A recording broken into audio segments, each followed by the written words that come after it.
परमसुखदं केवलं ज्ञानमूर्ते द्वन्द्वातीतं गगनसदृशं तत्त्वमसादि लक्ष्यम् एकं नित्यं विमलमचलं सर्वादिसाक्षिभूतं भावातीतं त्रिगुणरहितं सद्गुरुवे नमः नमामि। सद्गुरु મહારાજનો જય. પધારેલા હરિગુરુ સંતનો જય.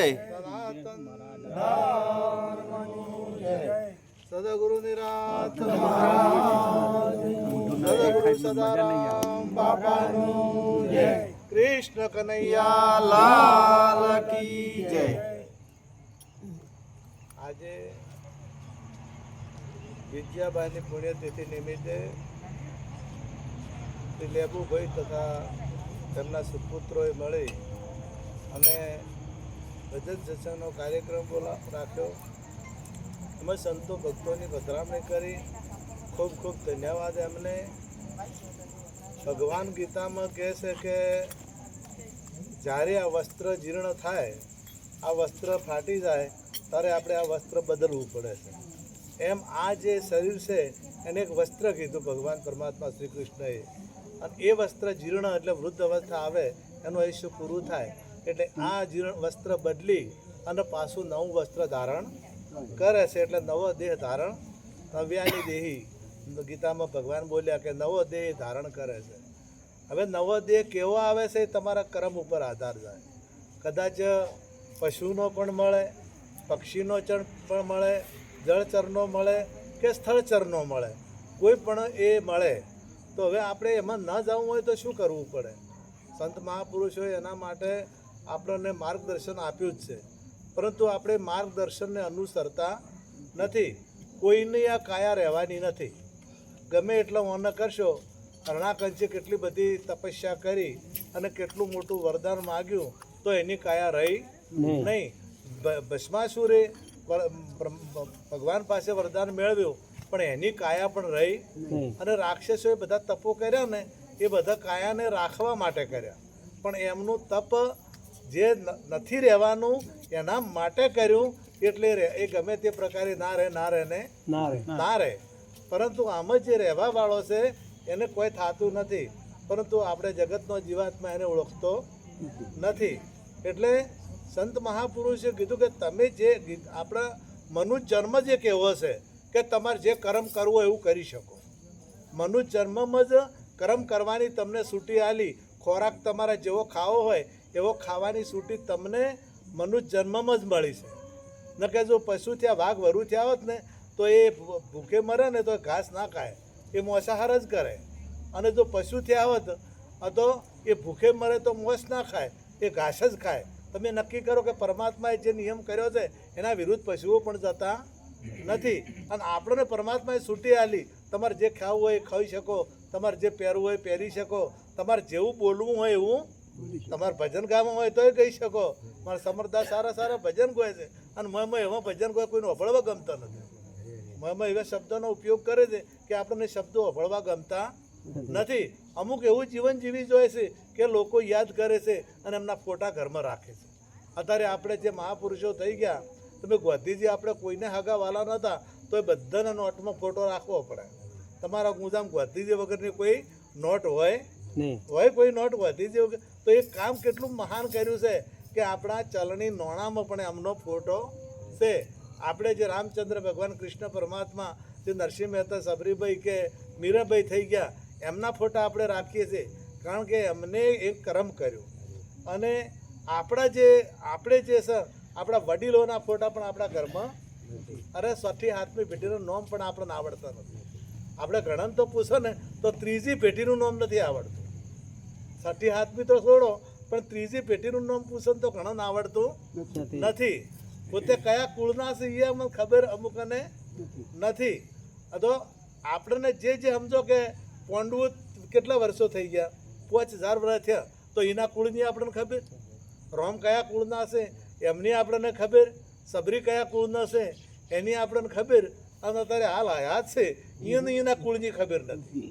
જે હાલ હયાત છે એમને એમના કુળની ખબર નથી અને એને પેલાના કુળની ખબર છે હું જે હાલ છો એની ખબર નથી અને પેલા જે પૂર્વે થઈ ગયા એમના કુળની ખબર છે કેમ કે એમને કંઈક એવું સારું કાર્ય કર્યું અને ભજન કર્યું એટલે એમના નામ અમર છે એમને આપણે યાદ કરીએ છીએ અને જો આપણે કંઈક કરીશું તમે જો ટૂંક સમયમાં જ હમણાં સદારામ બાપુ અત્યારે મંદિરો બનવા માંડ્યા એમના મંદિરો બને પાટણ જેવી સિટીમાં હવે તો મોટી મોટી સિટીઓમાં એમના જેમ મહાત્મા ગાંધીના કે સરદાર વલ્લભભાઈ પટેલના જે પૂતળા બનાવ્યા એવી રીતના એમના પૂતળા મુકાવા માંડ્યા સિટીઓમાં પણ એટલે કર્મ કર્યું ને કે આપણા જેવા જ હતા આપણે જેમાં પોત તત્વનું શરીર છે એ પોત તત્વનું શરીર બધાને હતું અને એમાં જે રહેવાવાળો છે એ બધામાં એક જ હશે તમારામાં અને ભગવાનમાં જે કૃષ્ણ પરમાત્મા કે રામચંદ્ર થયા હોય એમના જે રહેવાવાળો છે એ જુદો નહીં પરંતુ એમના કર્મો એમનો જે પાવર છે એ અલગ છે એટલા માટે પૂજવાય છે એટલે આ શરીર એળે જાઉં આપણે બધા કદાચ દેવો પાસે માગણીએ કરીએ તો બધા શેની કરે ઘડી ખરા લાડીને વાડીને ગાડી બધા માગણી શેની હોય આપણી પાસે આપણે બધા માગણી હરી જ હોય કે સારી લાડી મળે ને સારી ગાડી મળે ને સારી વાડી મળે આ ત્રણ વીનું પણ આ એકે વીનું આમ રહેવાનું એકે વીનું રહેવાનું અરે આ ગાડીએ પણ રહેવાની આ ગાડીએ રહેવાની નથી પેલી ગાડીની તો વાત છોડો પણ આ ગાડી મને સંતોએ ગાડી જ કીધી છે મને આ સંતોએ આને પણ એક ગાડી કીધી છે અને આ ગાડીને આ જે નાવ પણ મને કીધું છે કે નાવ મળ્યું ભવ સાગર તરવા તરી શકાય તો તું તરી જાજે બીજાને ડૂબાવીશ તમે ઘણા એવા લોકો અત્યારે કોમ કરી રહ્યા છે કે બીજાને ડૂબાડવાનું કોમ કરી રહ્યા છે કોઈ વ્યસને સડાઈ રહ્યા છે અત્યારે સિટીઓમાં મોટી મોટી સિટીઓમાં તો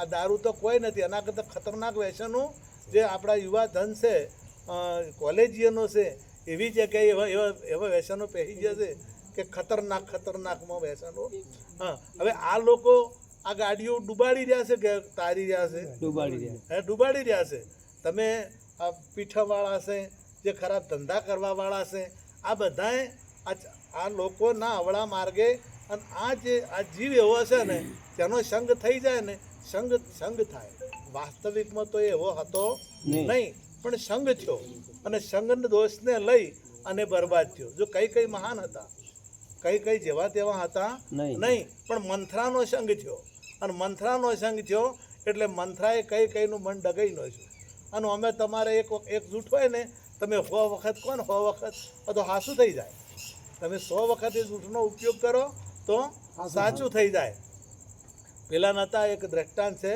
કે ચોર બધાને દ્રષ્ટાંત તો હોભળેલું જ હશે પણ મૂળ વિષય આવ્યો છે એટલે વાત કરું કે એ બકરું ઘેર રેક લઈને જતા અને 4 ચોરને ખબર પડી કે આ ભાઈ એને બકરી પાળેલી છે અને બીજા ગોમથી લઈને આવે છે અને એના ઘેર લઈને જાય છે દૂધ માટે લઈને જાય છે પણ આ બકરી આપણે લેવી ગમે તે પ્રકારે લેવી એટલે અરે ગૌના ગાળે ગોઠવાઈ ગયા ચારે એક જણો આ ગૌ 4-5 ગૌ દૂર હતું ગોમ એટલે એક જગ્યાએ ઉભો રહીને પેલો ભાઈ બકરી લઈને આવતો હતો કે કેમ ભાઈ તું કૂતરી દોરીને આવે છે કૂતરી કેમ છે તાર પાસે પેલો કે ના કૂતરી નહીં આ તો બકરી છે એટલે પેલા એને કૂતરી કીધું હવે ત્યાંથી એક ગૌ હેડ્યો એટલે બીજો ભાઈ મળ્યો કે જેમ ભાઈ આ કૂતરી લીધી છે પેલો કે મારું વાલો પેલો ભાઈએ કહેતો હતો આએ કહે છે પણ હું લઈને આવું છું બકરી અને હું એને કેમ કૂતરી દેખાય છે કોક છે કે શું કોઈ બીજું તો મારા હાથમાં આવ્યું નથી ને હવે આ થોડી વાર તો ન છોડી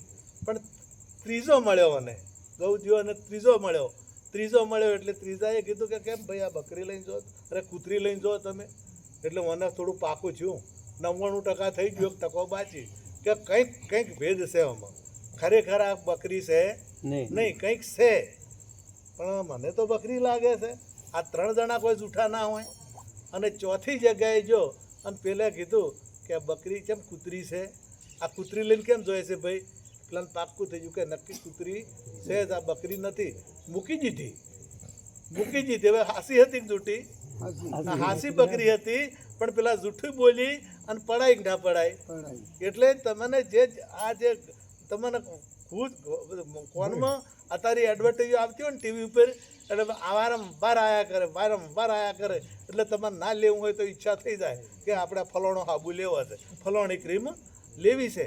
એડવર્ટાઈઝ આયા કરે. રોજ તમે ટીવી જોતા હોય, એક સિરિયલ જોતા હો તો સિરિયલ પૂરી થતા 10 વખત એની એડવર્ટાઈઝ આવે એટલે આપણા મગજમાં ભરાય જાય.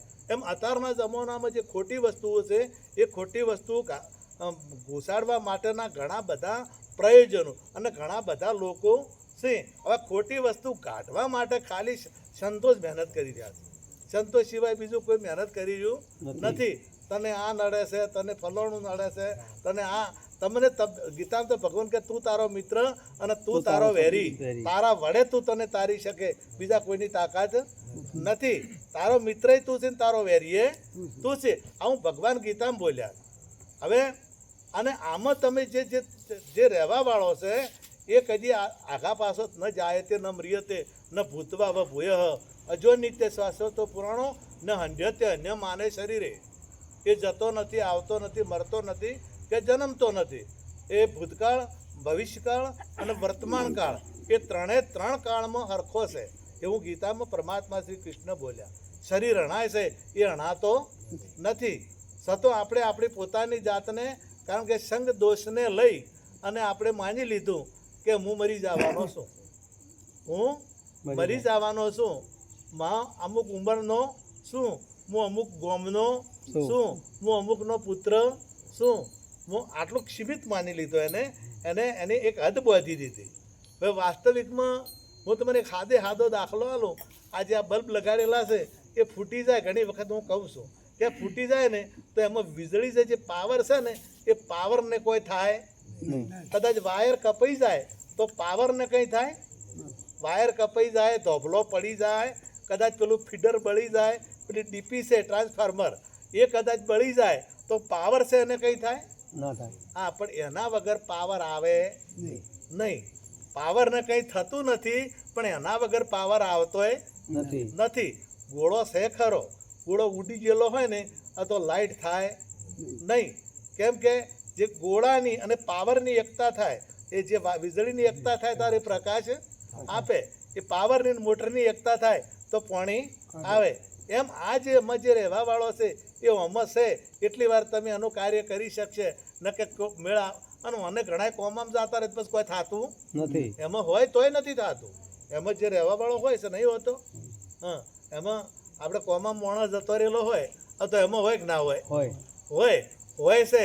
તો એના એ જીવિત હોય છે પણ નથી બોલી શકતો, નથી ચાલી શકતો, નથી હોબળી શકતો કે નથી કાર્ય કરી શકતો નથી. એટલે આ શરીર ટૂંકમાં સારું હશે એટલી ઘણા તમારે જે કરવું હશે એટલે કરી શકશો.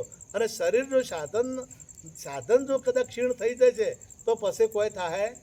પછી તો પગથિયે ચડી શકાતું નથી. હેડીને ભજનમાં જવું હોય તો ઘણા લોકો એવા છે કે અમારા ભજનમાં મને ઘણા કહે છે કે અમારા ભજનમાં આવું છે પણ હવે દેખાતું નથી, હવે હેડી શકતા નથી.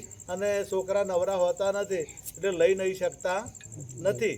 એટલે તમારે જો ભણવું હશે તો યુવાનીમાં ભણાશે, તમારે ધંધો કરવો હશે તો યુવાનીમાં થશે, અને ભજન કરવું હશે તો વૃદ્ધાવસ્થામાં પછી અવસ્થા આવે એટલે તમારે મારા ગુરુ મહારાજના ચરણે જવું હોય, કોઈ જગ્યાએ દર્શન કરવા જવું હોય તો તમારી શક્તિ હોતી નથી.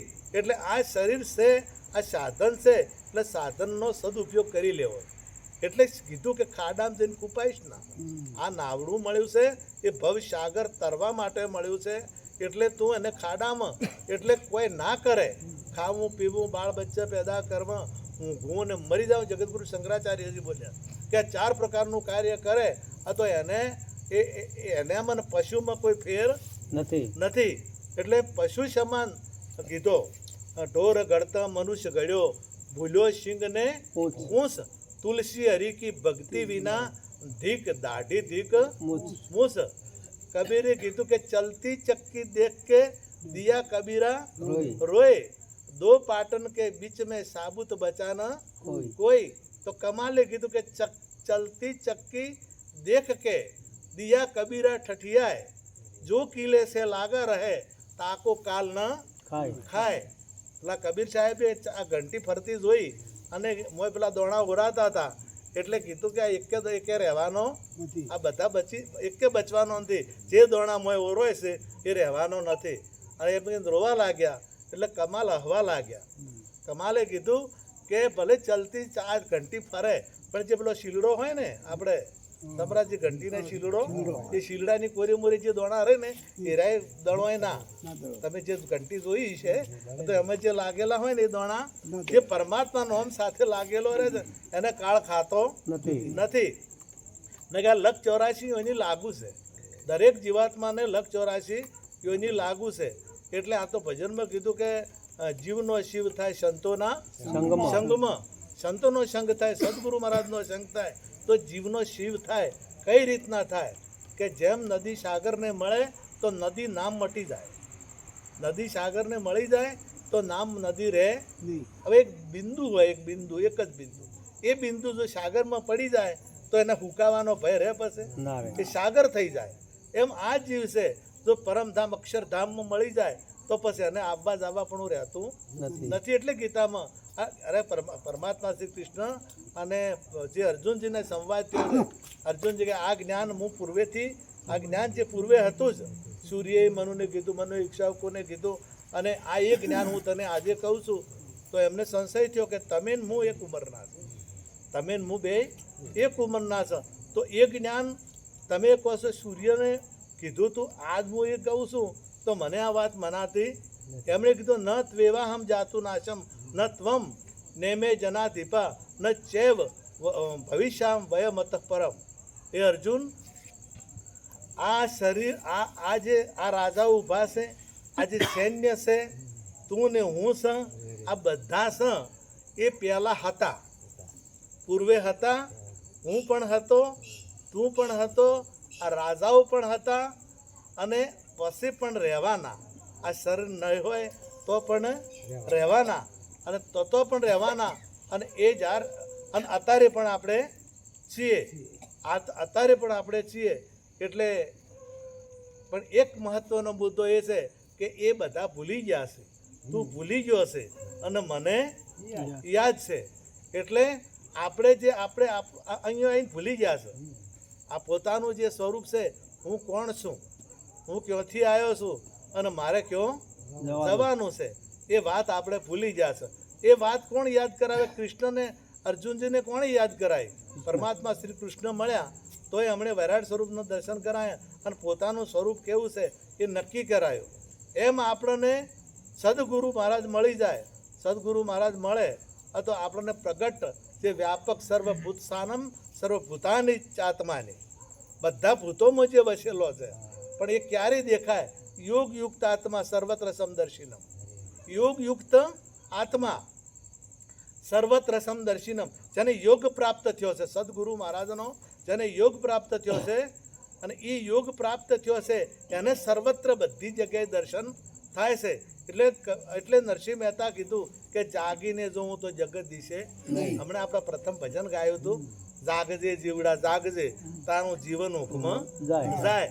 એટલે ભાઈએ મને પ્રશ્ન કરેલો કે આ જાગવાનું કહો છો, કારણ કે જેની જે ભૂમિકા હોય એ બોલે, જેની જે ભૂમિકા એ હોય એ વાત એને એટલે સમજાય. એટલે ભાઈએ કીધું કે તમે જાગવાનું કહો છો તો આ બધા તમે બેઠા છે, આ ફરે છે. અલગ ભજનમાં પ્રશ્ન અલગ કર્યો, બીજા દિવસે મને પ્રશ્ન કર્યો કે આ ભજન રાજે ગમણું, એમાં મને એક વાત સમજાતી નથી કે જાગવાનું તમે આ ચારનું ભજન ગભરાય છે પણ આજ હું તમને પૂછું છું કે આ બધા જાગજે જીવડા જાગજે, તો કે આ બધા ફરે જાગ્યા વગર ફરે છે? ઊંઘે તો ખરા અને સવાર વહેલા જાગતા નથી, જાગે છે તો ચમ એમ વારંવાર એક શબ્દ આવે છે કે જાગજે જીવડા જાગજે જીવડા. એટલે મેં કીધું એ કહેવાનો ભાવ શું છે કે જે આપણી આ જે ભૌતિક ઊંઘ છે એની વાત નહીં કરી. એ અજ્ઞાનતાની જે ઊંઘ છે એ ઊંઘમાં આ જીવાત્મા ઊંઘેલો છે. એને પોતાની ખબર નથી, પરમાત્માની ખબર નથી. પરમાત્મા બધે હોવા છતાં એને ભગવાનની ખબર નથી. એ વ્યાપક હોવા છતાં ભગવાનને જોઈ શકતો નથી, એને પોતાને ઓળખી શકતો નથી. એટલે ઊંઘેલો છે. હવે ઊંઘેલો છે એટલે કોણ એને જગાડવો પડે અને એ જગાડવાની તાકાત સંત સિવાય બીજા કોઈના. આ બધા આ શંખ જે વગાડ્યા ને એ જગાડવા માટે જ વગાડ્યા છે. શંખ જે વગાડ્યા એ બધા જગાડવા માટે જ વગાડ્યા છે.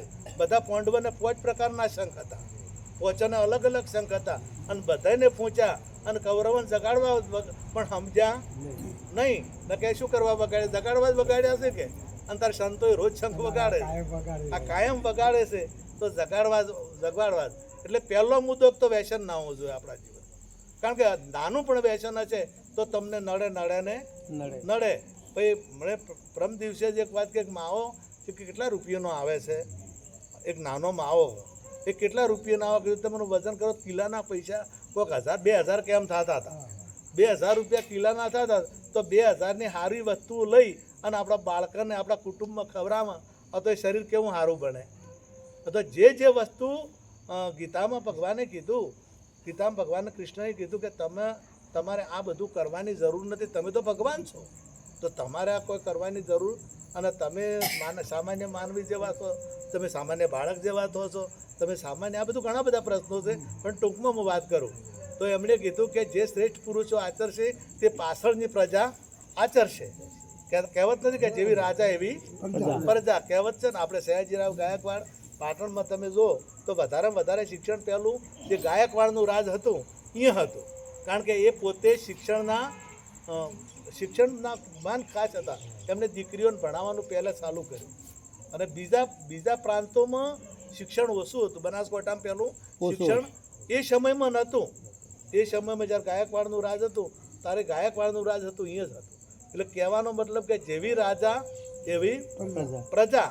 એટલે ભગવાન શ્રી કૃષ્ણએ કીધું કે હું જો આચરશું તો ચેડે લોકો આચરશે. આપણા ઘરમાં આપણે આચરણમાં રાખા, આપણે વ્યસનો ના કરા, આપણે સારી રીતે રહ, તો આપણા છોકરામાં સંસ્કારો આવે કે ના આવે?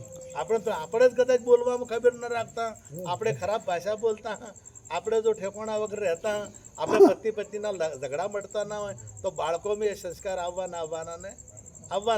આપણે સત્ય ઘટના બની ગયેલી છે. રામચંદ્ર માને પાટીલ અમદાવાદમાં જજ હતા, એ તો રિટાયર્ડ થઈ ગયા, ઘણા વર્ષો થઈ ગયા, અને એમના બાપા હતા ને એ પ્રતાપરાવ ગાયકવાડના એ સચિવ હતા. એટલે એમણે લખ્યું છે કે જ્યારે હું નાનો હતો ત્યારે એક દાડો મેં મહારાજાના દર્શન કરવાની કીધું મારા બાપાને કે મને તમે મહારાજાના દર્શન કરવા લઈ જાઓ. આ પ્રતાપરાવ ગાયકવાડ થઈ ગયા ને સયાજી રાના વંશમાં, એટલે કે તને તો કાલે લઈ જઉં, પણ મારા મહારાજાની રજા લેવી પડે. એટલે બીજા દાડે એમને પૂછ્યું કે મારો એક દીકરો છે અને તમારા દર્શન કરવા માગે છે, તો લઈને આવું? તો કે લાવજો કાલે. એટલે બીજા દાડે લઈને બીજા જે લોકોને બેહવાની જગ્યા હતી બાળકને બેહાર્યું, અને મહારાજાને રોજ એક જે બગીચો હતો ને મોરે અત્યારે હાલે છે, અહીંયા બધા જે ઓફિસરો હોય મોટા મોટા એ બધાને બોલાવીને બધાનું કાર્ય ખૂંપી અને પછી એના જે બેસવાનો ખંડ હતો એ બેસવાના ખંડમાં જોઈએ. એટલે બધાનું કાર્ય બધું પૂરું થઈ ગયું. એટલે પછી બેસવાનો જે બેઠક ખંડ હતો એમાં જ એટલે પછી અમને રામચંદ્ર માને પાટીલના પિતાએ કીધું કે બાપુ હવે મારે એક બાળક તમારા દર્શન કાલે મેં તમારી મંજૂરી લીધી હતી. એટલે જઈને મહારાજાએ સીધો પેલે જે કેસ હતો ને ગભે એ રે ખૂંટીએ વળગાડેલો, અને જે પાઘડી હતી ને એ પાઘડીએ ખૂંટીએ વળગાડીને રે બેઠકમાં બેઠા. હવે બેઠકમાં એ અને આ એમના સચિવ બીજું કોઈ હતું નહીં. એટલે પેલાની પછી કીધું હતું કે મારા બાળકને હું મારા છોકરાને લાવું, મારા દીકરાને મળવા તમને. એટલે કે હા લાવો, પણ પહેલાં ઊભા રહો, પેલી પાઘડી લાવો અને પેલો ખેસ લાવો. એટલે પાઘડી માથે મેલી અને કે બાપુ એ તો હવે છોકરું છે, એમાં તમે પાઘડી ના પહેરો તો શું ફેર પડે, તમે એમાં ખેસ ખભે ના કરો તો શું પહેરો. એટલે એને કીધું કે એ રાજાના દર્શન કરવા આવે, એ કોઈ વ્યક્તિના દર્શન કરવા આવતો નથી, રાજાના દર્શન કરવા આવે છે. અને મારું ચિત્ર એને કાયમી જેવું જોયું હોય એવું જો ના દેખાય ને તો એના મનમાં અસર પડે કે આ તો કોઈ ઠેકાણો નથી. એટલે કદાચ કે પ્રજાના હોમે જવું પડે તો જેમ છે એમ આપણું વર્તન હોવું એક સંસ્કાર શીખવાડ્યા છે કે આપણે જો બાળકને શીખવાડીશું વ્યવસ્થિત રહેતા તો એ બાળક શીખશે. અને જો હું રાજા છું અને રાજા થઈ અને જેવી તેવી રીતે પ્રજાના હોમે આવીશ તો પ્રજા એનો દાખલો લેશે, નોંધ લેશે. એટલે આપણા ઘરના જે વડીલો છે, આપણા જે સંતો છે, આપણા જે ગામનો આગેવાન છે, એ જો સારો હોય તો ગામમાં થોડું ઘણું પરિવર્તન લાવે. આપણો ઘરનો જે આગેવાન છે, ઘરનો વડીલ છે, એ વડીલ જો વ્યવસ્થિત હોય તો વડીલે પણ પરિવર્તન લાવે ને. તમારા જે ઘરના વડીલો વ્યવસ્થિત હશે એ ઘર વ્યવસ્થિત હશે. તમારે નજર કરીને હા કોઈ પૂર્વેનો એવો ઘરમાં આવી ગયો હોય, કોઈ પાપ ભેળું થયું હોય તો મેં એક હાથો આવી જાય, કદાચ એ પાપ ભેળું થયું હોય તારે, ન કે એ સિવાય ના આવે. એટલે કહેવાનો મારો ભાવ એક જ છે કે આ જીવન ફેર મળતું નથી, ઘણું મોંઘું છે. અબજો રૂપિયા ખર્ચે એક શ્વાસ મળતો નથી પાછો. તો આ જીવનની કિંમત એટલે એને વ્યસનમાં વેડપતા નહીં, એને જેવા તેવી વાતોમાં વેડપતા નહીં, કોઈની નિંદા કરીને વેડપતા નહીં. આપણું ભજન કરવા માટે પરમાત્માએ તો આયા કોલ કરીને હમણાં ગાયું હતું ને કોઈને કે આયા કોલ કરી અહીં ગયા ભૂલી, જમ રાજાના તેડા આયા ગોવિંદના ગુણના ગાયા. અમે સૈયે શૌકાર જાણે મોટા અમલદાર, એમાં ફૂલણથી થઈ ફૂલાણા ગોવિંદના ગુણના ગાયા. આ મારા છે ઘર, આ મારા ખેતર, તમે મારા તારામાં ફસાયા ગોવિંદના ગુણના ગાયા. અમે સૈયે ભગત જોણે આખું જગત, તોય દોરા ધાગામાં ફસાયા ગોવિંદના ગુણના ગાયા. આ નંદુ મહારાજે ગાયું છે. એમણે કીધું છે કે આપણે તો પરમાત્માનો આશરો છે, અને પરમાત્માથી મોટું આ વિશ્વમાં બીજું કોઈ છે નહીં. અને તમામે તમામ પરમાત્માનો સર્જેલો છે. દેવ હોય, દાનવ હોય કે બધે, પણ કર્મ કરવાની છૂટી કેવળ મનુષ્યને આપી છે. કર્મ કરવાનું કેવળ મનુષ્યને છૂટી. તમારે કેવું કર્મ કરવું? તમારે ભણી ગણીને ડૉક્ટર થવું હોય તોય થવરાશે, તમારે રાજકારણી થવું હોય છે તોય થવરાશે, તમારે ભજન ગાતા શીખવું હશે તોય શીખાશે, અને પેલું બીજું ત્રીજું ગાવું હશે તોય કરાશે. અને નર એસી કરણી કરે તો નર્મથી નારાયણ થાય. નર જો એવી કરણી કરે તો એ નર્મથી નારાયણ થાય. એટલે આ અવતાર એળે જવો જોવે નહીં. આટલું કહી મારી વાળાને વિરામ આપું. સદગુરુ મહારાજનો જય.